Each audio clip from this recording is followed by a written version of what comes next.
Shabbat Shalom, everybody. This is Rabbi Stephen, Rav Shmuel, Rosh be with you, with this week's 10-minute Torah for Parashat Vayishlach. First of all, I hope everybody's having a wonderful Thanksgiving, or had a wonderful Thanksgiving. I know there are some good things going on in Israel, hostage release negotiations, things like that. Hopefully it'll be over very, very soon. For me, I know I've been dwelling on this a lot. I think we all have. And it's really hard to not put our attention on Israel. We all want this to end soon. We all want Israel to be victorious. We want to see them eliminate the threat of Hamas and, quite frankly, anybody else. Hezbollah, the Houthi rebels in Yemen. There's a lot of anguish going on in the world. And I like to think that we all took Thanksgiving and, gave thanks for the good things that are going on and, a hope to a better future. Okay. So, one thing I did want to mention, and I find this very, very interesting. Monday nights, typically we do a Torah study on Zoom.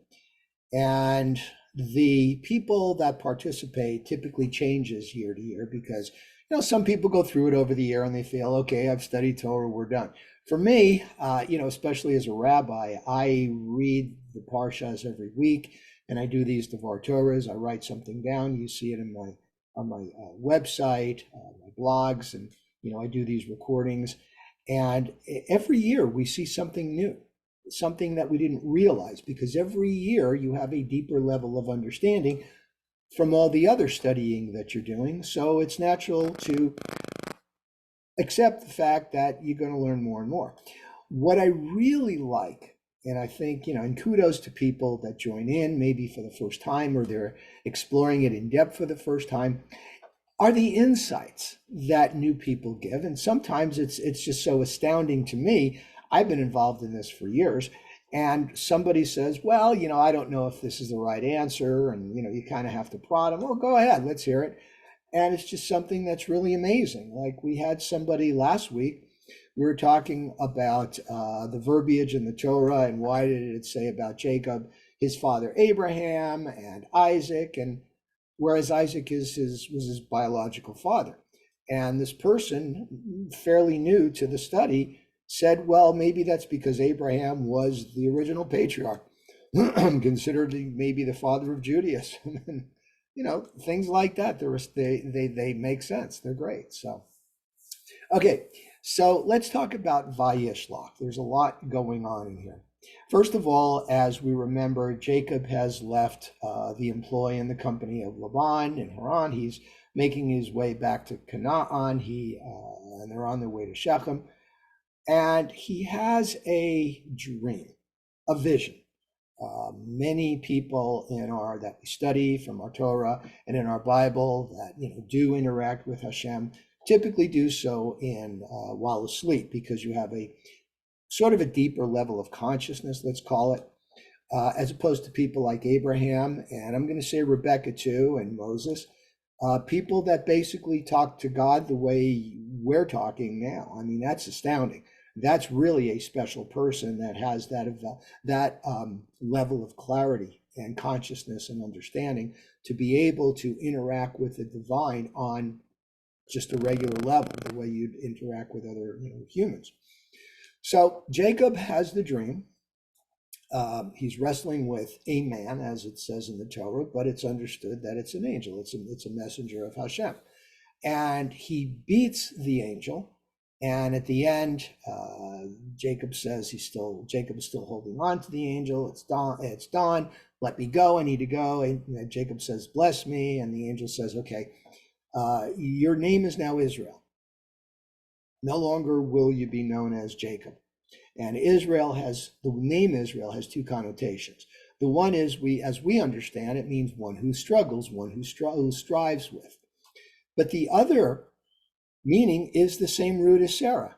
Yes, Sarah, okay, and it means prince or princess, depending on the connotation. So there's that connotation as well. The interesting thing is that when Abraham received his name, he was formerly known as Avram, It is actually a positive commandment to refer to him as Abraham. It is a negative commandment to not refer to him as Avram. Not so with Jacob, because even though the angel says, you are now known as Israel, the Torah still refers to him as Jacob when we're talking about his physicalness, and we're talking about Israel, we refer to him as Israel in his spiritualness. Thus, the tradition, if you will, of giving our newborns a Hebrew name. Think about it. So Jacob is on the way. He hears that Esau and 400 men are coming to meet up with him. And of course, he's worried. So he takes 3 different tactics. And these tactics are kind of the blueprint, the foundation of how we Jews need to act. Number 1, he prays to Hashem, get his mind in line with God's way, and also to ask for divine assistance. But he doesn't stop there. He also sends gifts to Esau to appease him, kind of make up for the alleged, I'm going to use that word, alleged taking of his birthright. And also he devises a military maneuver. He separates his family into different camps. In case one of them's attacked, the other one will get away and his family will survive that way. So that's the model. We don't just rely on prayer. We don't sit around and pray. We actually pray, get some inspiration, ask for God's help, and then we move on. We actually take action. Now, in Kabbalah, the reason why when Esau does meet up with him, he's very congenial, and they go through the whole dance of accept our gifts. Oh no, I've got enough. Please accept them. Okay, you've talked me into it. But what makes Esau so congenial? People say, well, he missed his brother. He realized, without having him around for a while, he realizes this is his family.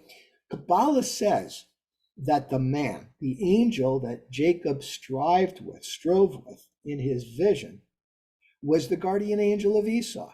And since Jacob defeated that angel, Edom's guardian angel, then Esau had no choice but to acquiesce. So that's kind of an interesting concept.